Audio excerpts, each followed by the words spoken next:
Assalamu alaikum. Today our topic is about organometallics or metal carbonyls. So as metal carbonyls are the class of organometallics, so we will discuss first organometallics and move towards metal carbonyls. So what are organometallics?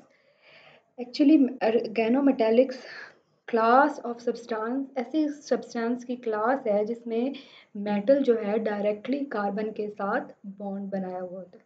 अच्छा, अब वो carbon जो है वो किसी भी organic species का part होता है। वो ऑर्गेनिक स्पीशी कोई एल्कीन हो सकता है, अल्काइन हो सकता है, कोई एरोमेटिक रिंग का पार्ट हो सकता है, अल्काइल का पार्ट हो सकता है, एंड सिंपली कार्बन मोनोऑक्साइड का भी या कार्बोनाइल का भी पार्ट हो सकता है, कार्बन मोनोऑक्साइड का भी पार्ट हो सकता है। सो आप यहाँ देखें कि ऑर्गेनोमेटेलिक्स, अगर हम इसको देखें एम और सी, एम मीन मेटल जो कि डायरेक्टली बॉन्डेड है विद कार्बन, एंड कार्बन जो है आगे किसी भी ऑर्गेनिक स्पीशी का पार्ट हो सकता है।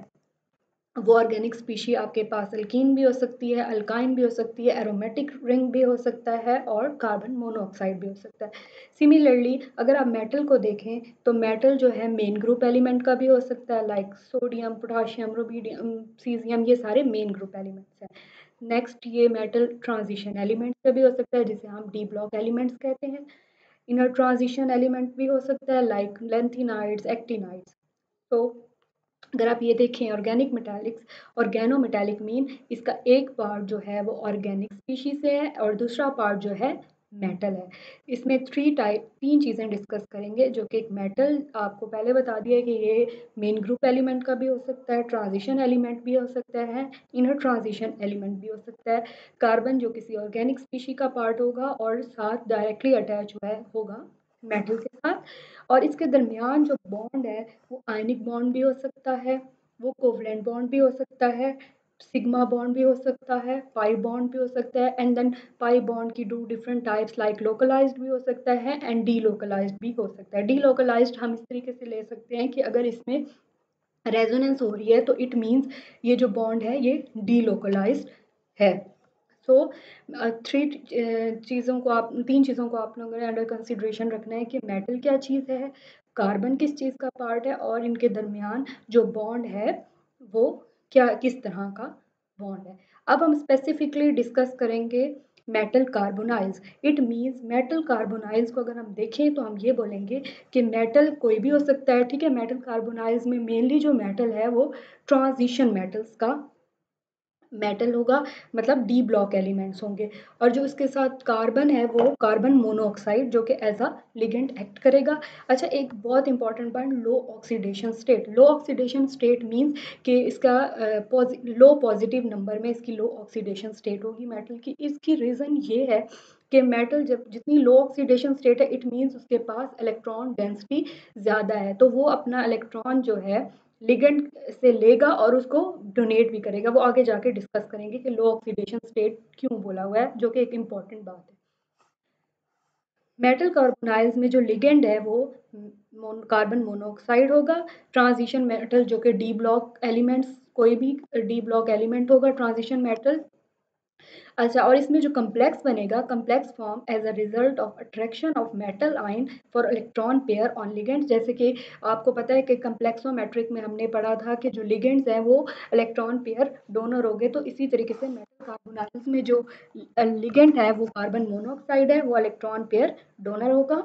लिगेंड चार्ज भी हो सकते हैं और अनचार्ज स्पीशी भी हो सकते हैं। Charge ligands like hydroxyl ligand है, उसके बाद ये सारे जो हैं चार्ज लिगेंड हैं। न्यूट्रल और अनचार्ज लिगेंड लाइक कार्बन मोनोऑक्साइड, जिसको हमने स्पेसिफिकली मेटल कार्बोनाइल्स के लिए डिस्कस करना है, उसको हम न्यूट्रल लिगेंड बोलेंगे। ये जो लिगेंड है, इसको अगर आप इस मेटल कार्बोनाइल को देखें तो ये फर्स्ट जो प्रिपेयर मेटल कार्बोनाइल था वो ये था, इसमें निकल को एज अ मेटल लिया गया था, एंड जो कार्बन मोनोऑक्साइड है चार, इसका मतलब ये है कि ये चार जो कार्बन मोनोऑक्साइड है ये एज अ लिगेंड एक्ट कर रहे हैं। तो ये फर्स्ट मेटल कार्बोनाइल प्रिपेयर किया गया था। नेक्स्ट ये है कि मेटल कार्बोनाइल्स के लिए क्या क्या चीज़ें ज़रूरी हैं कि वो ऐसे कौन से मेटल या ऐसे कौन से लिगेंड ज़रूरी हैं मेटल कार्बोनाइल्स को बनाने के लिए? ऑफ कोर्स लिगेंड तो कार्बन मोनोऑक्साइड ही यूज़ होगा, बट मेटल्स के लिए क्या ज़रूरी है कि इसके पास एम्प्टी डी ऑर्बिटल होगा। ऑब्वियसली अगर जब तक इसके पास एम्प्टी कोई ऑर्बिटल नहीं प्रेजेंट होगा तो ये जो है लिगेंड से अपना कोई भी इलेक्ट्रॉन नहीं ले सकेगा, नहीं एक्सेप्ट करेगा। तो इसलिए फर्स्ट कंडीशन ये है कि मेटल के पास एटलीस्ट 2 एम्प्टी डी ऑर्बिटल हो, ताकि वो एक हाइब्रिड ऑर्बिटल बनाए। What are hybrid orbitals? Hybrid orbital ऐसे ऑर्बिटल्स होते हैं जिनकी एनर्जी सेम होती है। तो इसके पास एटलीस्ट 2 एम्प्टी डी ऑर्बिटल हो मेटल के पास, ताकि ये D2sp3 हाइब्रिडाइजेशन करके हाइब्रिड ऑर्बिटल बनाए। और D2sp3 से जब हाइब्रिडाइजेशन से हाइब्रिड ऑर्बिटल बनाएगा तो उसके अंदर ये अपने 6 पेयर ऑफ इलेक्ट्रॉन अकोमोडेट कर सकेगा। Charge to size ratio of metal ion के ये है कि ion of high charge and small size. It means कि इसके पास हाई चार्ज और स्मॉल साइज होगा, ताकि ये स्मॉल साइज मीन्स कि ये न्यूक्लियस जल्दी से ये जो है इलेक्ट्रॉन पेयर अपने पास एक्सेप्ट करने की इसके पास कैपेबिलिटी होगी या एफिनिटी होगी। इट मीन्स के मेटल कार्बोनाइल्स में इस तरह तमाम वो मेटल जिनके पास empty D orbital, it means कि वही ट्रांजिशन एलिमेंट्स इनके पास एम्प्टी डी ऑर्बिटल होने चाहिए, और इसके पास स्मॉल साइज होना चाहिए मेटल्स का।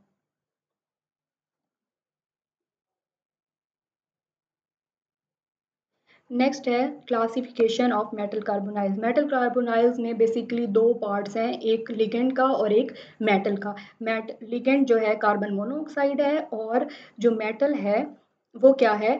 ट्रांजिशन एलिमेंट है। तो क्लासिफिकेशन भी उसकी बेसिस पे, मेटल की बेसिस पे और लिगेंड की बेसिस पे क्लासिफिकेशन की जाएगी। अच्छा, फर्स्ट क्लासिफिकेशन है on the basis of ligands. अब लिगेंड कार्बन मोनोऑक्साइड ही रहेगा, बट उसकी बेसिस पे दो तरह के मेटल कार्बोनाइल्स हैं। एक एक है होमोलेप्टिक। होमो मीन्स सेम, ठीक है। इट मीन्स कि जितने ज़्यादा लिगेंड जो नंबर ऑफ लिगेंड वेरी करेंगे, बट सारे के सारे जो लिगेंड्स हैं वो कार्बोनाइल ही होंगे। लाइक अगर आप इसकी एग्जांपल देखें तो निकल और साथ CO4, ठीक है। तो 4 कार्बन मोनोऑक्साइड के निकल के साथ 4 कार्बन मोनोऑक्साइड डिफरेंट। और अगर आप ये देखें आयरन और साथ CO5 मीन्स कि निकल और जो है आयरन वो मेटल वेरी कर रहा है, बट साथ साथ नंबर ऑफ जो है लिगेंड भी वेरी कर रहे हैं। इट मीन्स के होमोलेप्टिक मेटल कार्बोनाइल्स ऐसे मेटल कार्बोनाइल्स होते हैं जिसमें नंबर ऑफ लिगेंड्स जो हैं वेरी कर रहे होते हैं, मेटल भी वेरी कर रहा होता है, बट जो सारे के सारे लिगेंड्स होंगे वो कार्बन मोनोऑक्साइड होंगे। सही। नेक्स्ट है हेट्रोलेप्टिक। हेट्रो मीन्स डिफरेंट, ठीक है। अगर आप ये देखें इस तरह के मेटल कार्बोनाइल्स में सिर्फ कार्बन मोनोऑक्साइड नहीं होगा लिगेंड, बट कार्बन मोनोऑक्साइड के अलावा एक और या दो या तीन तरह के और भी लिगेंड्स प्रेजेंट होंगे। कार्बन मोनोऑक्साइड तो एक इसका बेसिक पार्ट है ही है, इसके अलावा डिफरेंट अगर कार्बन मोनोऑक्साइड के अलावा डिफरेंट और लिगेंड प्रेजेंट हो तो इस तरह के मेटल कार्बोनाइल्स को बोला जाएगा हेट्रोलेप्टिक। लाइक अगर आप ये देखें निकल के साथ यही वाला सेम फार्मूला है NiC, यहाँ 4 कार्बन मोनोऑक्साइड है, इधर एक कार्बन मोनोऑक्साइड को रिप्लेस किया गया है फॉस्फीन लिगेंड के साथ। तो अगर एक कार्बन मोनोऑक्साइड को रिप्लेस करें, सिमिलरली अगर आप 2 कार्बन मोनोऑक्साइड को भी रिप्लेस कर सकते हैं, 3 को भी कर सकते हैं, बट चौथे को रहने देंगे तभी वो मेटल कार्बोनाइल होगा, अदरवाइज वो मेटल। तो कोई एक मेटल कार्बोनाइल और साथ कोई और लिगेंड्स हो सकते हैं, या ज़्यादा मेटल कार्बोनाइल और कोई और लिगेंड हो सकते हैं। इस तरह के मेटल कार्बोनाइल्स को बोलेंगे हेट्रोलेप्टिक मेटल कार्बोनाइल्स। नेक्स्ट है ऑन द, आपने देख लिया है कि on the basis of ligands क्या है, मेटल कार्बोनाइल 2 टाइप्स के हैं। नेक्स्ट है on the basis of metal. अच्छा, अब इसमें ये है on the basis of metal. Metal तो ऑफ कोर्स हमें पता है कि डिफरेंट टाइप की मेटल्स होंगी इसमें, ठीक है। वो वेरी करेंगे, जैसे जैसे मेटल वेरी करेंगे तो मेटल कार्बोनाइल्स भी वेरी कर रहे होंगे। बट ये है कि यहाँ नंबर ऑफ मेटल्स की बेसिस पे वेरिएशन की गई है, क्लासिफिकेशन की गई है। अगर कोई भी मोनोन्यूक्लियर है, दो टाइप्स के मेटल होंगे carbonyls on the basis of metal. First one is mono nuclear and second one is poly nuclear. Mono means के वन, ठीक है, इसमें एक जो है central atom, nuclear central part ही होता है ना न्यूक्लियस, तो मोनो न्यूक्लियर मीन एक कोई सेंट्रल मेटल एटम होगा और उसके साथ डिफरेंट टाइप के different ligand, number of ligands present होंगे। पोली मीन्स के डिफरेंट